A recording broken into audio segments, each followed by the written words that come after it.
The phone call lasted 4 minutes and 20 seconds. I know this because I checked afterward, the way you check small, irrelevant details when the large ones are too heavy to look at directly.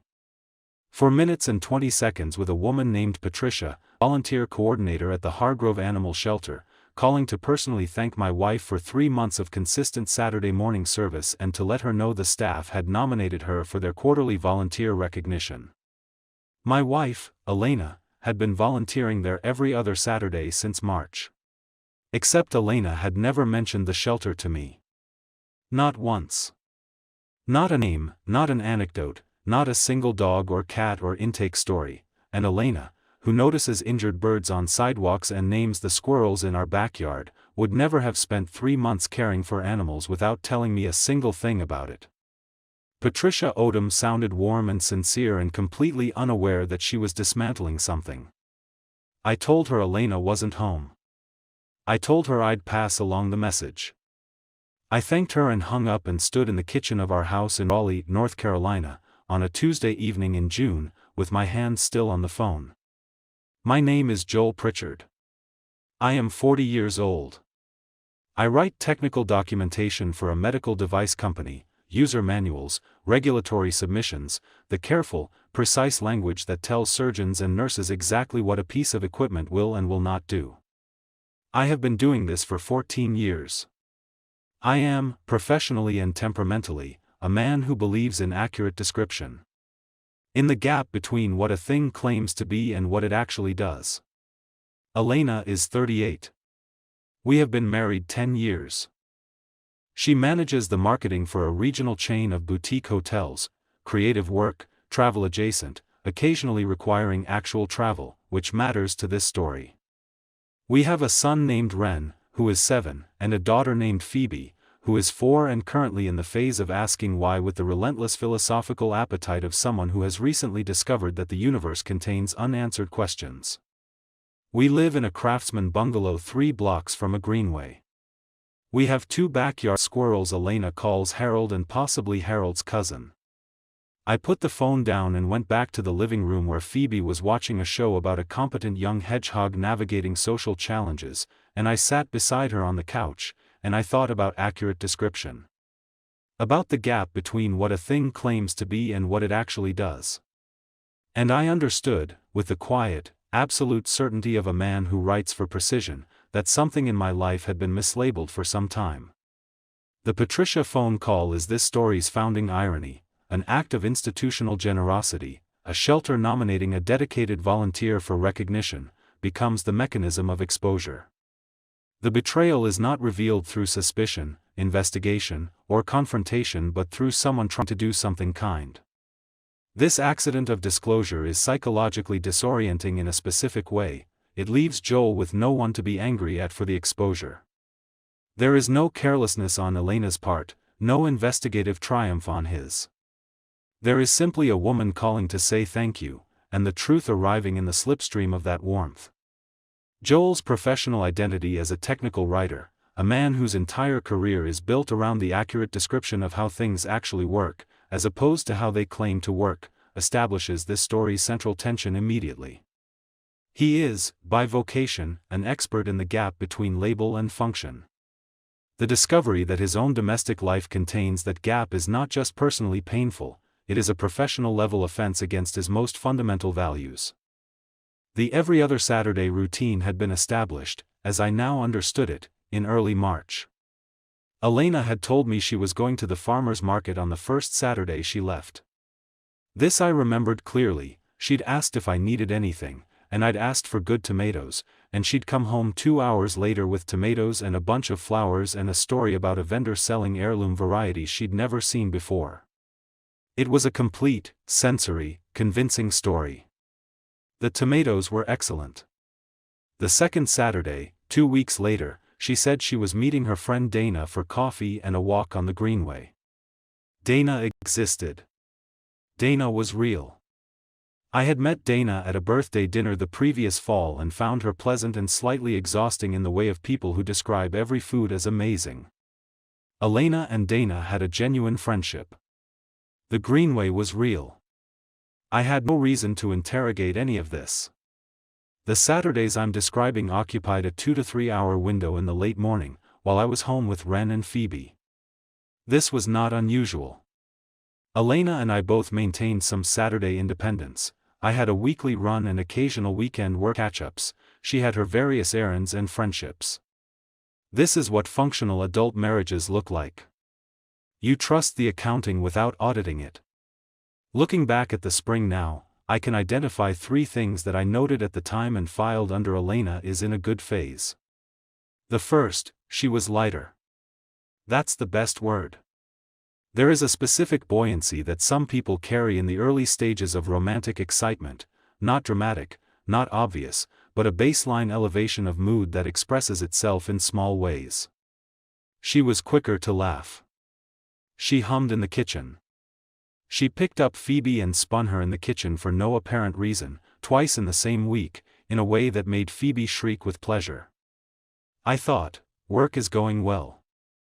I thought, spring has something to do with it. I thought, she's happy and that's good.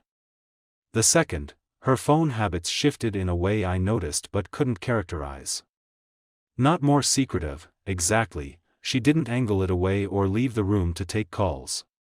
It was more that she responded to messages with a speed and focus that felt slightly more deliberate than her usual rhythm. A pocket checking at intervals. A particular quality of attention to the screen. Hard to articulate. Easy, in retrospect, to understand. The third was Ren. Ren is a 7-year-old who processes the world through questions rather than statements. He and Phoebe have the same basic mode, just at different developmental stages. In April, driving him to a birthday party, he asked me, "Dad, does Mom have a new job?" "No," I said. "Why?" She was talking about work stuff in the car, but it didn't sound like hotel stuff. He considered. It sounded like building stuff. Like what buildings look like. Architecture. Or design. Or construction. I filled in the blank later and confirmed the direction. "I'm not sure what you heard, Bud," I said. "Mom talks about lots of things for work." He accepted this. He is, like most children, more interested in whether his assessment has been received than in whether it's been acted on. I did not act on it. I drove him to the party and helped hang streamers and came home and didn't think about it for 3 weeks. The tomatoes, for the record, were genuinely excellent. This is the kind of irrelevant detail that stays with you. Here, most psychologically precise observation is the description of Elena's lightness, the buoyancy of early romantic excitement expressed not dramatically but in small elevation of baseline mood. This is one of the most reliable behavioral signatures of an ongoing affair. A person carrying private joy they cannot attribute to its real source will often radiate it in general-purpose warmth that the deceived spouse reads as good news for the marriage or the family. Joel's interpretation, "she's happy, that's good," is the generous misreading of a trusting partner. Ren's observation about building stuff is the story's early foreshadowing planted cleanly in a child's innocent report. He doesn't know what he's heard, he simply notes that it doesn't fit the category he expects. Children categorize their parents' worlds with intuitive precision. They know what mom's work talk sounds like, and they notice deviation from the template before adults would. Joel hears this, files it, and returns to streamers. The structural irony is complete. He is, professionally, a man who notices when descriptions don't match their subjects. He is, personally, choosing not to apply that skill at home.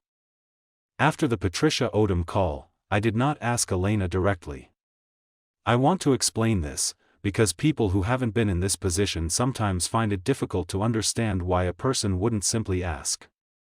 The reason is this: when you ask, the story becomes real and becomes over. When you don't ask, you still have time to be wrong.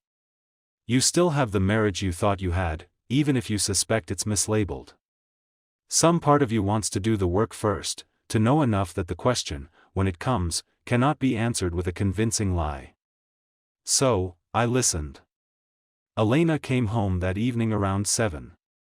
She'd been at a work dinner, she said, a client thing, boutique hotel industry, the specific variety of tedious professional social obligation she'd described dozens of times before. She was slightly tired in the way of those evenings, but she kissed me and asked how the kids had been and ate the dinner I'd kept warm and was present and warm and entirely herself. I told her a volunteer coordinator from a shelter had called for her. She paused. A clean, distinct pause, the kind that happens when a sentence lands somewhere the listener wasn't expecting. "Oh," she said. "That's sweet." She reached for her water glass. "I've been thinking about volunteering there." I called to ask about it. It was a very good response. Fast, plausible, warm in tone, that sweet landed the shelter in the category of something she was considering, not something she'd been doing for 3 months. If I hadn't been paying extreme attention, it would have closed the subject. "Patricia mentioned you'd been there every other Saturday since March," I said, keeping my voice neutral. Another pause. Shorter this time. "I wanted to see how I felt about it before I mentioned it," she said. "I wasn't sure I'd keep going." I nodded. I said I thought that was great. I asked if she liked it. She smiled and said she did, and told me a brief, genuine-sounding story about a 3-legged dog named Biscuit. I noted, privately, that the name was identical to the dog in a story my colleague had told me once, which made me wonder if she'd borrowed the anecdote, and then the conversation moved on to the kids' week and her client dinner, and the shelter didn't come up again. I had confirmed 2 things. She was covering the shelter's existence with a story about ongoing consideration. And she had given herself the shelter for Saturdays. I needed to know what the shelter was covering. Over the next 2 weeks I did something I am not proud of, which was to pay attention with the specific focus of someone who has stopped giving benefit of the doubt. I tracked the texture of her days without her knowledge, not her location, not her messages, but the small behavioral data available to anyone sharing a house with another person. What time she came home. How she seemed when she arrived. What she said she'd been doing versus the contextual evidence available. I found 3 Saturdays on our shared calendar marked with a location pin she'd shared automatically through our family app, a feature she'd set up when Phoebe started preschool so we could coordinate pickups. She'd been meaning to turn it off, she'd mentioned once, because she didn't love the surveillance feeling. She hadn't turned it off. The 3 most recent pins on her Saturday mornings pointed to the same address in a neighborhood 20 minutes from ours. I looked up the address. A residential condominium building. No business listing. No public-facing entity of any kind. I looked up the building's ownership records through the county assessor's site, a mildly tedious process I completed on a lunch break. A unit in the building had been purchased 18 months ago by a man named Desmond. I searched Desmond. He was an architect. 42 years old. He had a small firm focused on adaptive reuse, converting old industrial buildings into residential and mixed-use spaces. His firm had done a project the previous year for a boutique hotel group. The press release was still findable online. The boutique hotel group was Elena's client. She had met him through work. The shelter covered the Saturdays. And Ren, 7 years old with no editorial filter, had heard building stuff in April and filed it without context. I sat at my desk and looked at the medical device manual I was editing and read the same sentence 4 times without processing it. I knew the shape of things now. I still didn't have a name for it that I was ready to say out loud. Elena's response to the shelter phone call is a masterclass in crisis management under surprise. She is fast, she is warm, she is plausible. The single flaw is the speed. Her recovery happens in the space of 1 pause rather than 2, which tells Joel something about how prepared she is to manage exactly this kind of accidental disclosure. The real investigation is notable for its restraint. Joel uses only publicly available information, the family location app she forgot to disable, the county assessor's records, professional press releases. He does not violate her privacy in any way she had not already made accessible. This is thematically consistent with his character, a man who values accurate description, who wants to know the truth but within the bounds of what is already technically available to him. The discovery that Desmond Achebe connected to Elena's professional world confirms that this is not a random encounter but a relationship with institutional roots, which means it has had, from the beginning, a natural cover story. The Ren detail pays off here. Building stuff was, literally, an architect talking about his work. I want to be precise about what I did and didn't do in the 2 weeks after finding Desmond Achebe's name. I didn't follow Elena. I didn't hire anyone. I didn't attempt to access her phone or email. I had spent enough time with the question of what I could live with, not just what Elena had done, but what I had done in response, that I wanted to keep my own conduct legible to myself. What I did was look at what was already available. Our home Wi-Fi router logged connected devices. I'd set this up years ago to manage the kids' tablet time, a parental control system that tracked usage by device. It also, incidentally, showed me when Elena's phone connected to our network after being away, which gave me a rough arrival time record for the past several weeks. I cross-referenced this against the evenings she'd said she was working late. The correlation was poor in the specific way that mattered.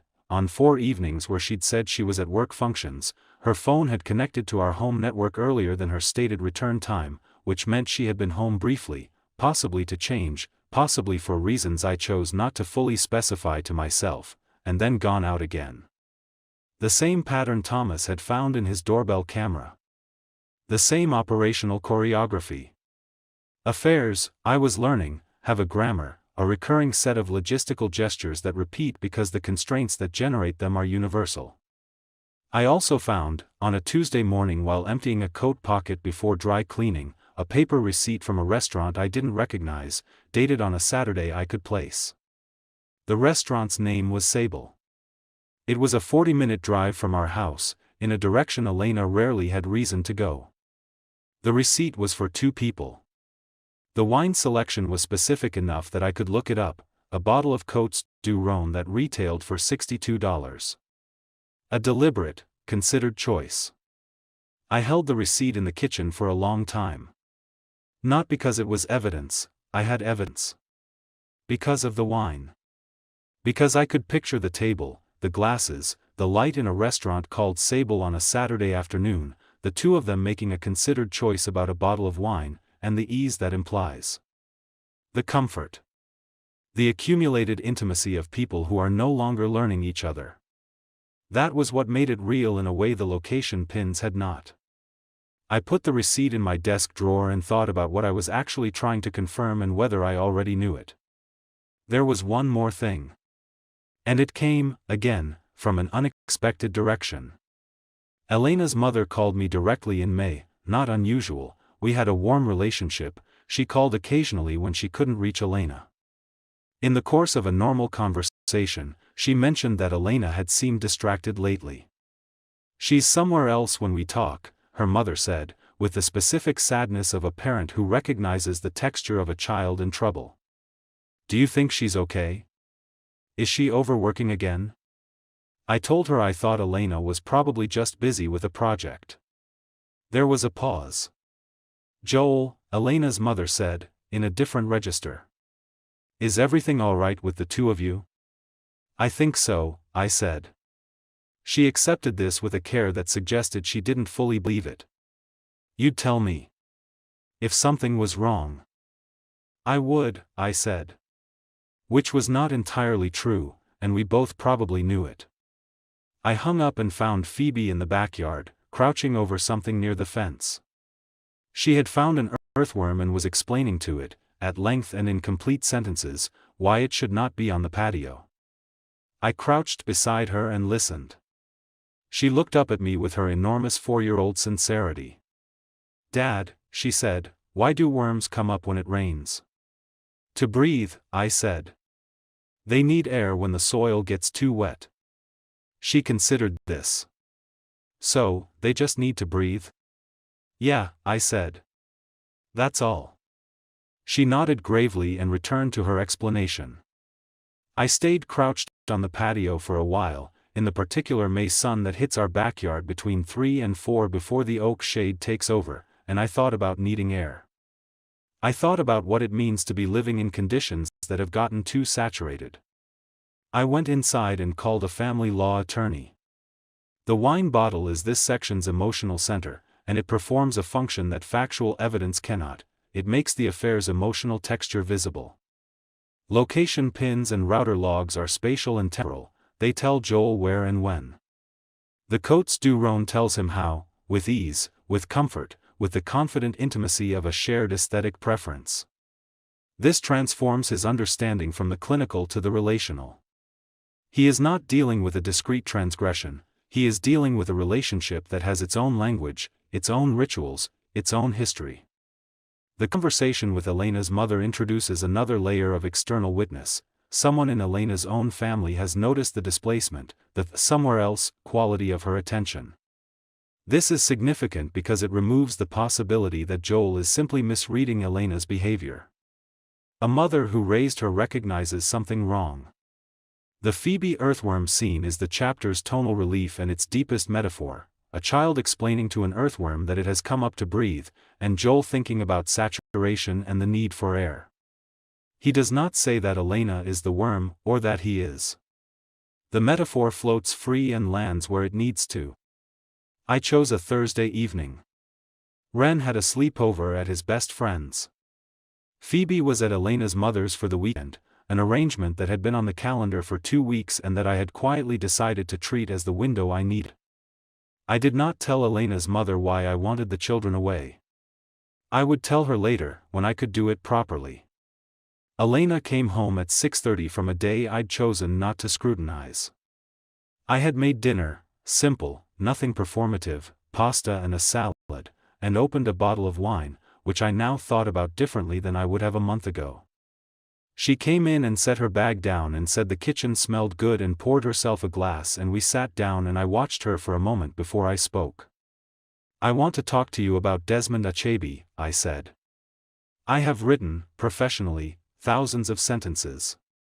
Instructions, warnings, specifications, descriptions of how things work. I have learned that the most important quality of a sentence is precision, that the right word in the right order does more than a paragraph of approximations. Those 6 words were the most precisely chosen sentence I have ever written. The effect was complete and immediate. Elena put her wine glass down. Her hands went flat on the table. She looked at me with an expression that I can only describe as the end of performance, the specific stillness of a person who has stopped managing what their face is doing. "How long?" she said. "Long enough." She nodded. And then, to her credit, or perhaps to her relief, because some part of her had been waiting for this room, she told me. 14 months. She had met Desmond at a project walkthrough for a hotel renovation in February of the previous year. They had started talking and had not, apparently, stopped. The shelter Saturdays were real. She had genuinely been volunteering there, using it as partial cover and partial genuine activity, which she said with a flicker of something that might have been irony or might have been guilt. She had not planned any of it, she said. This I believed only partially, because 14 months of sustained deception requires daily decisions, each of which is a plan of a kind. "Do you love him?" I asked. A long pause. "I think I do," she said. "I'm sorry. I know that's the harder answer." "It's the honest one," I said. She looked at me. "I didn't know how to tell you. I've been trying to figure out how to tell you for months." "You could have started with 'I'm unhappy,'" I said. "Before it got here." She was quiet. "I know." I asked the thing I had been saving, the thing I actually most needed to know. "Were you unhappy before him, or did he make you think you were unhappy?" She sat with this for a long time. The refrigerator hummed. Outside, a neighbor's lawn mower started and stopped. "Before," she said finally. "I was unhappy before. I just didn't know how to say it in a way that felt fair to you." I thought about Phoebe's earthworm. About conditions that get too saturated. About things coming up for air. Why didn't it feel fair? She looked at the table. "Because you hadn't done anything wrong. You were good. You were present and good, and I still felt like I couldn't breathe. And I didn't know how to tell someone who was doing everything right that it wasn't enough. I have edited a lot of text in my career. I have learned that the sentences that land hardest are the ones that are precisely, uncomplicatedly true. That one landed hard. We talked for 3 hours. I did not yell. She cried, twice, briefly, not performed, I thought, but the particular crying of someone who is both sorry and also finally not lying, and those two feelings don't always pull in the same direction. I asked everything I needed to ask. She answered everything I asked, which I gave her credit for. At 9 o'clock I told her I was going to sleep in the guest room and we would figure out the practical questions in the coming days. She nodded and started to say something and stopped. What? I said. I'm sorry it was this way, she said. You deserved better than this way. Yes, I said. I did. I went to the guest room. I lay in the dark and thought about Harold and possibly Harold's cousin in the backyard. About Phoebe explaining things to earthworms. About the precise, careful language required to describe how something actually works, as opposed to how it claims to. About the gap between label and function, and what you do when you find it. The confrontation's most significant structural element is Joel's choice of sentence, 6 words, precisely constructed, delivered without preamble. This is consistent with his professional identity. He understands that precision is more powerful than volume, that the right sentence does what 3 paragraphs cannot. Elena's immediate cessation of performance, the hands flat, the stillness, suggests that she has been maintaining the deception with ongoing effort and that the relief of stopping is physically palpable. Her admission that she loves Desmond is the confrontation's most damaging moment, and Joel's response, "It's the honest one," is the most revealing thing he says. He values truth enough to receive it even when the truth is the worst possible answer. Elena's explanation, "You were good and present and I still couldn't breathe," is the story's emotional and philosophical center.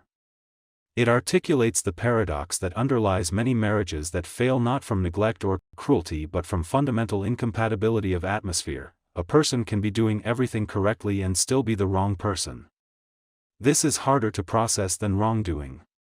There is no one to be angry at. There is only the terrible, clean accuracy of the description. The separation was finalized in September. 11 months after Patricia Odom called to say thank you. We sold the bungalow in August.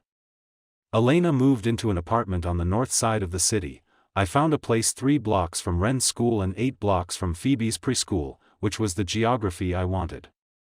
Elena's proximity to Desmond Achebe was something I chose not to track or think about with any regularity, partly because it didn't change anything and partly because it was genuinely none of my business anymore. We were decent to each other through the process. This surprised some people. It didn't surprise me. Elena is not a cruel person. She is a person who stayed too long in a life that didn't fit and managed the discomfort in the worst possible way.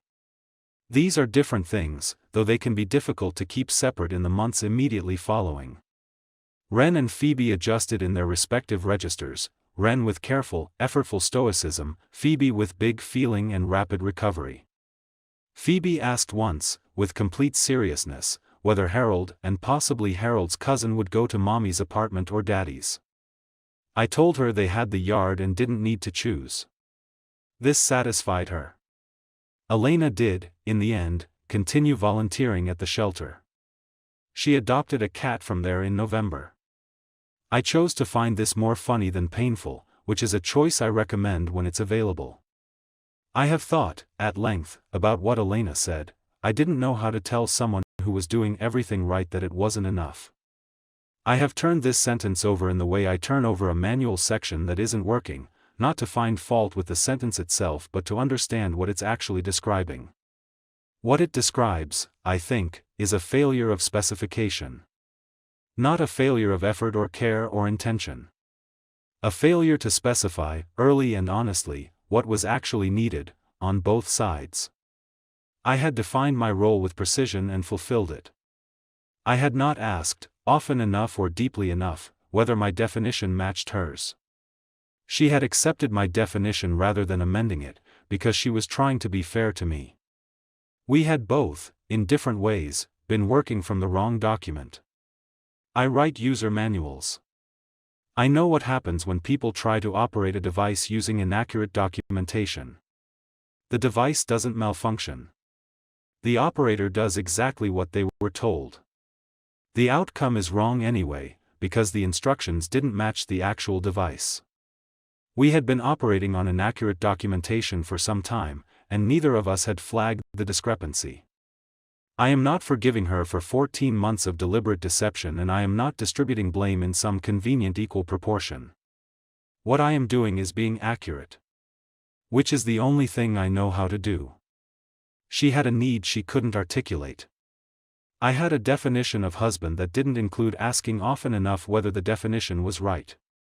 The affair was hers. The documentation failure was ours. Phoebe asked me last week, completely out of context, in the car on the way to preschool, "Dad, if you fix something, is it still broken?" I thought about this seriously, because she deserved a serious answer. "It depends on how well you fix it," I said. "And whether you fixed the right thing."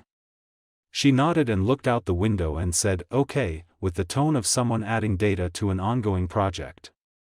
I have a new apartment.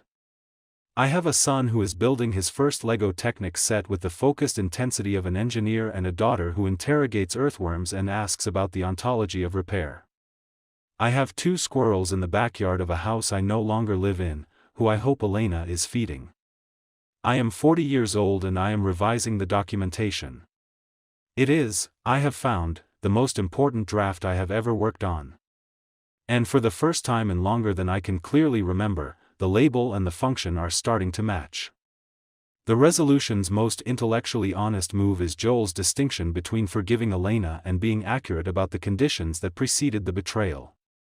He does not conflate these. The deception was hers alone, the documentation failure, the absence of honest specification about needs, definitions, and sufficiency, belonged to both of them. This is a mature and psychologically precise reading that refuses both self-punishment and the comfort of pure victimhood. The user manual metaphor reaches its full expression here, a device that functions incorrectly not because it's broken but because the operator is following inaccurate instructions. Both parties contributed to maintaining the inaccurate document. Neither party is therefore entirely victim or entirely culpable. Phoebe's car seat question, "If you fix something, is it still broken?"